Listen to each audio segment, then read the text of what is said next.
कहानी के शुरू में हमें दो पायलट्स दिखाए जाते हैं जो अफगानिस्तान के ऊपर अपने रॉकेट्स उड़ा रहे थे। उन पर अचानक से अफगानिस्तान के दहशतगर्द हमला कर देते हैं, जिससे वो दोनों पायलट्स नीचे गिर जाते हैं। पर उनके साथ पैराशूट था, वो बच तो गए थे, पर अफगानी दहशतगर्द बार बार उन पर हमला कर रहे थे। उस हमले की वजह से एक पायलट मर जाता है और दूसरी पायलट बच गई थी, जिसका नाम सिनक्लेयर था। उन दहशतगर्दों से बचते बचाते सिनक्लेयर थोड़ा सा आगे जाती है ताकि उसे मदद मिल सके। वो एक बंकर के पास पहुँच गई थी जिधर रशियन जुबान में कुछ लिखा हुआ था। अब क्योंकि वो रशियन जुबान तो नहीं जानती थी, इसीलिए वो बंकर के दरवाजे को खोल देती है। पर सिनक्लेयर के पीछे और भी दहशतगर्द थे और उस पर हमला करने लगते हैं। सिनक्लेयर भी उनका मुकाबला कर रही थी, पर वो तादाद में बहुत ज्यादा थे, इसीलिए वो उनका मुकाबला नहीं कर पाती। तभी एक आदमी उधर रॉकेट लॉन्चर छोड़ता है, जिससे अब उस बंकर का दरवाजा पूरा खुल गया था और सिनक्लेयर भी अंदर चली जाती है। जाहिर सी बात है ये मुसीबत में थी, इसीलिए अपनी जान बचाने के लिए अंदर चली जाती है। ये अंडरग्राउंड बंकर था, वो सीढ़ियों की मदद से आहिस्ता आहिस्ता नीचे उतर रही थी, पर उसके पीछे दहशतगर्द भी थे। दरअसल ये बंकर काफी अरसे से बंद था और यहाँ पर लाइट भी नहीं थी, इसलिए सिनक्लेयर लाइट रॉड से आगे बढ़ती है। वहाँ पर इसे काफी अजीब अजीब चीजें नजर आती है। यहाँ पर बहुत सारे एक्सपेरिमेंट का सामान था और तो और एक डॉक्टर भी मरा हुआ था। उसकी लाश को देखकर ऐसा लग रहा था कि बहुत सालों पहले वो यहाँ पर मरा होगा। उधर और भी लाशें थी जिनको देखकर ऐसा लग रहा था कि उनके ऊपर बहुत सारे एक्सपेरिमेंट तजुर्बे किए गए हों। इधर टेबल पर बहुत सारे पेपर्स भी थे, जिससे ये बात तो साफ थी इधर कोई खुफिया तजुर्बे किए जाते थे। वहाँ पर एक छोटा सा कैमरा रिकॉर्डर भी पड़ा था, जिसको सिनक्लेयर उठाकर अपने पास रख लेती है। बंकर में दहशतगर्द भी पहुँच गए थे, उनको बिजली का सिस्टम भी मिल जाता है, जिससे वो सारी लाइट्स को जला देते हैं, इसलिए पूरा बंकर रोशन हो जाता है। सिनक्लेयर के पास कोई रास्ता नहीं बचा था कि वो अंधेरे में छुप पाती। लाइट जलने पर हमें बहुत सारे चैम्बर नजर आते हैं जो शीशे के बने हुए थे। उनमें किसी क्रिएचर जैसी चीज बंद थी, पर वो इंसान जैसे ही लग रहे थे। यहाँ पर जब ये लोग एक दूसरे पर गोलियां चला रहे थे, तभी ये गोली चैम्बर पर लग जाती है, जिसमें से एक क्रिएचर बाहर आकर गिरता है। वहाँ पर सब दहशतगर्दों को ये लग रहा था कि ये मर चुका है या फिर कोई जानवर है, इसीलिए ये उस पर प्लास्टिक शीट डाल देते हैं और सिनक्लेयर का पीछा करने लगते हैं। सिनक्लेयर उस बंकर में पाइप्स में जाकर छुप जाती है, तभी वो क्रिएचर जिंदा हो जाता है जो चैम्बर से बाहर आया था और सभी दहशतगर्दों को बहुत ही बुरी तरह मारने लगता है। मतलब ये क्रिएचर नींद से जागा था, ये किसी तजुर्बे का हिस्सा था या फिर इसके पीछे की सच्चाई कुछ और ही थी। सिनक्लेयर भी अपनी गन का इस्तेमाल करके और आदमियों को मार देती है। उधर वो क्रिएचर सबको बुरी तरह से चीर कर खा रहा था। ये इस बंकर से भागने की कोशिश कर रही थी, तभी एक आदमी इसको पकड़ लेता है, पर क्रिएचर उस आदमी को भी पकड़कर खा जाता है।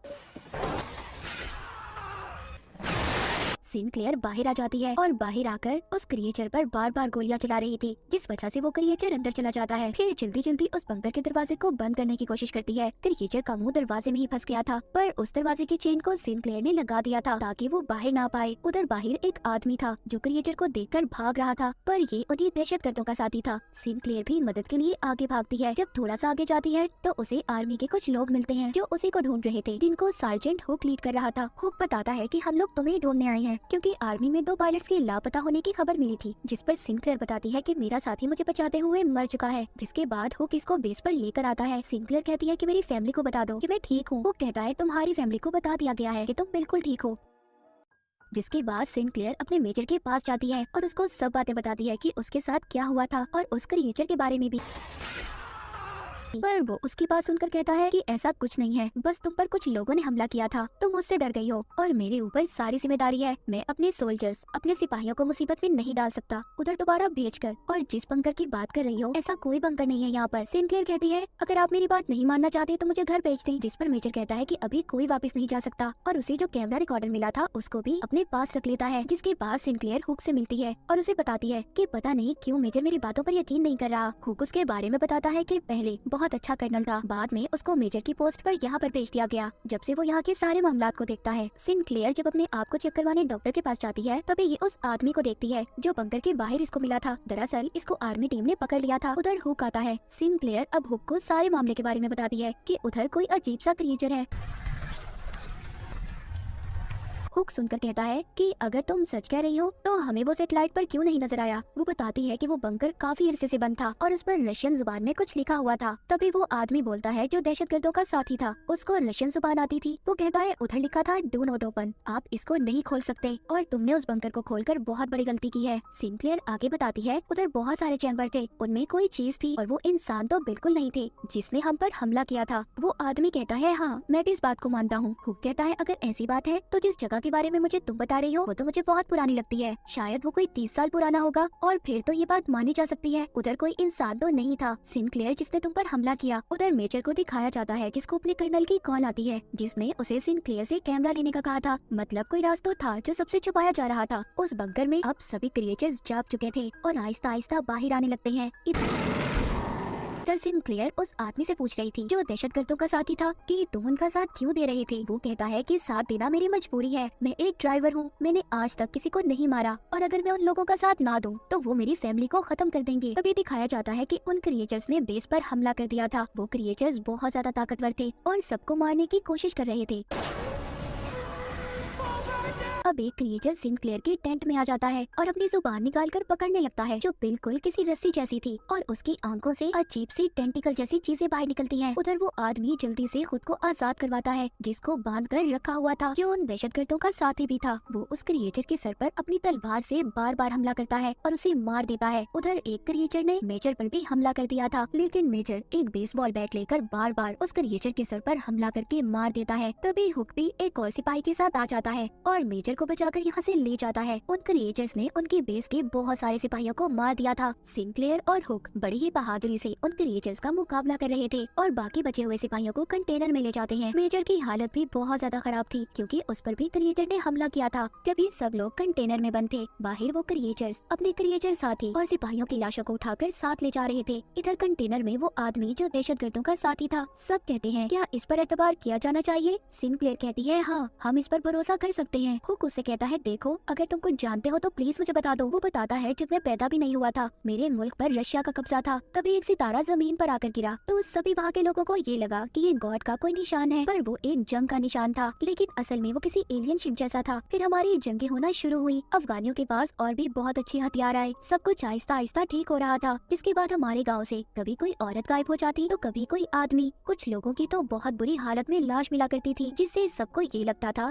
कि ये काम किसी जानवर का है पर ऐसा नहीं था। मेरे डैड इस बात का पता करने कुछ गाँव वालों को लेकर बंकर तक गए जिसके बाद वो कभी वापस नहीं आए। ना मेरे डैड और ना वो लोग जो उनके साथ गए थे। ये सारी कहानी सुनने के बाद अगली सुबह जब ये कंटेनर से बाहर आते हैं तो बेस पर कोई भी नहीं था। वो क्रिएचर्स अपने साथ सभी सोल्जर्स सिपाहियों की लाशों को ले गए थे। ये एक टेंट में आते हैं जहाँ पर एक क्रिएचर था लेकिन वो मर चुका था। शायद इस क्रिएचर के साथ ही इसे साथ ले जाना भूल गए थे। वहाँ पर एक सिपाही इसको देखने लगता है। उसका मुआयना कर रहा था। उसके दांत किसी शार्क जैसे थे और जिस्म किसी शील्ड जैसा, इसीलिए उन क्रिएचर्स को गोलियों का भी असर नहीं होता था। वो जब उस क्रिएचर को और करीब से देखता है तो उसे पता चलता है कि इसके अंदर ह्यूमंस इंसानों के सेल्स मौजूद हैं। मतलब ये क्रिएचर इंसान ही थे। उधर दूसरी तरफ जब मेजर को होश आता है तो वो बताता है जो उसे इन क्रिएचर्स के बारे में पता था। वो कहता है कि आर्मी इंटेलिजेंस को पहले ही पता था कि उधर क्या है। वो बंकर रशियन का था। उस कैमरा रिकॉर्डर से ये पता चला है कि उधर बहुत सालों पहले एक एलियन की स्पेसशिप आकर गिरी जो रशियन कमांडर को मिली थी और उन्होंने उस एलियन के डीएनए को इंसानों के डीएनए से बदलने का फैसला किया जिसका नतीजा ये क्रिएचर्स है। वो कहता है ये क्रिएचर्स हमें टेस्ट करने आए थे, हमारी कमजोरी का पता करने। जैसा वो क्रिएचर सिनक्लेयर के साथ कर रहा था वो दरअसल उसकी सोच को चेक कर रहा था मगर अचानक से ये क्रिएचर भी जिंदा हो जाता है और सब पर हमला करने लगता है। मगर मेजर उस क्रिएचर पर बॉम्ब लेकर कूद जाते हैं जिससे अब मेजर भी मर गए थे। उधर इसके बाद सब लोग ये फैसला करते हैं कि ये उस बंकर को उड़ा देंगे। पहले हुक उस आदमी को कहता है जो दहशतगर्दों का साथी था कि तुम आजाद हो और जा सकते हो, लेकिन वो कहता है नहीं मैं आप लोगों की मदद करूंगा। जिसके बाद वो क्रिएचर का मुकाबला करने के लिए तैयार था। बैठा अपनी तलवार साफ कर रहा था और सिनक्लेयर उसके पास आती है। वो बताता है कि ये तलवार मेरे डैड की है। जिसके बाद अब वो सभी मिलकर उस बंकर के पास जाते हैं और उसको उड़ाने की तैयारी करते हैं। यानी कि ये लोग उसको ब्लास्ट करना चाहते थे पर तभी अचानक से एक क्रिएचर हुक को अपने साथ ले गया था। सिनक्लेयर को हुक की आवाज आती है जो कह रहा था कि तुम यहाँ से चले जाओ, पर वो कहती है नहीं तुम्हें ऐसे छोड़कर नहीं जा सकती, मैं तुम्हें बचाऊंगी। जिसमें सिनक्लेयर का साथ बाकी सब भी देते हैं। तभी उनका एक साथी रेडियो पर सुनता है कि इस सेक्टर को उड़ा दिया जाएगा, जिसके बारे में वो सिनक्लेयर की टीम को भी बताता है जो हुक को ढूंढने बंकर के अंदर गए हुए थे। उन्हें हुक मिल जाता है पर वो उस जगह पर था जहाँ पर बहुत सारे सिपाहियों की लाशें पड़ी हुई थी जिन्हें वो क्रिएचर्स खाने के लिए यहाँ पर लाए थे। तभी एक क्रिएचर हुक पर भी हमला कर देता है, उसको अपनी जुबान से पकड़ लेता है। हुक उसकी जुबान को काट कर बार बार उस पर हमला करता है और उसे मार देता है। इन क्रिएचर्स को सिर्फ इनके सिर पर ही हमला कर मारा जा सकता था। आगे चलते हुए सिनक्लेयर को एक बहुत बड़ा चैम्बर नजर आता है। इसमें वही एलियन था जो सबसे पहले उस रात जमीन पर अपनी स्पेसशिप में आया था। इसके डीएनए से ही सारे एक्सपेरिमेंट तजुर्बे किए जा रहे थे। तभी वहाँ पर बहुत सारे क्रिएचर्स इन पर हमला कर देते हैं। इनका एक साथी उधर अपने साथ बॉम्ब लेकर उन क्रिएचर्स के पास चला जाता है, जिससे बहुत से क्रिएचर्स मारे जाते हैं, मगर साथ ही उनका बेचारा साथी भी मारा जाता है। अब सिनक्लेयर, हुक और उनके साथ सिर्फ एक साथी बच गया था। वो लिफ्ट तक पहुंच जाते हैं और अपने साथी से ऊपर खींचने का कहते हैं, जो बाहर था और इनका इंतजार कर रहा था। वहाँ पर उस पर कुछ दहशतगर्द हमला कर देते हैं, जिससे वो इन्हें ऊपर खींच नहीं पाता और उसकी गाड़ी उल्टा इनकी तरफ आ रही थी, क्योंकि धमाके की वजह से लिफ्ट जाम हो चुकी थी। उधर नीचे सिनक्लेयर और उसके साथियों पर क्रिएचर्स दोबारा से हमला कर रहे थे। वो आदमी देखता है जो दहशतगर्दों का साथी था। उन क्रिएचर्स में से एक उसके डैड थे, क्योंकि उस क्रिएचर के हाथ पर भी बिल्कुल वैसी ही घड़ी थी। यहाँ पर पता चलता है कि उस आदमी के गांव से जितने भी लोग गायब हुए थे, उन पर एक्सपेरिमेंट तजुर्बे करके उन्हें क्रिएचर्स बना दिया गया था। उधर ऊपर से वो गाड़ी भी नीचे आने वाली थी। नीचे वो आदमी जो दहशतगर्दों का साथी था, उस गाड़ी से सिनक्लेयर को बचा लेता है और खुद मर जाता है। हुक और सिनक्लेयर के सभी साथी मारे जा चुके थे। ये अब बाहर आते हैं, जहाँ पर ये अपने साथी को देखते हैं जो गाड़ी रोक रहा था, जिसको दहशतगर्द मारने ही वाले थे। ये आकर उन पर गोलियां चला देते हैं। अपने साथी को लेकर यहाँ से जाने लगते हैं, क्योंकि अब इधर धमाके होने वाले थे। उधर गवर्नमेंट ने भी मिसाइल हमले शुरू कर दिए थे, जिसके बाद ये बंकर खत्म हो गया था। दहशतगर्द भी उस हमले में मारे जाते हैं। उस बंकर के साथ साथ वो क्रिएचर्स भी जा चुके थे। मूवी के आखिर में सिनक्लेयर, हुक और उसका एक साथी बच जाते हैं और इसी के साथ ये कहानी यहीं पर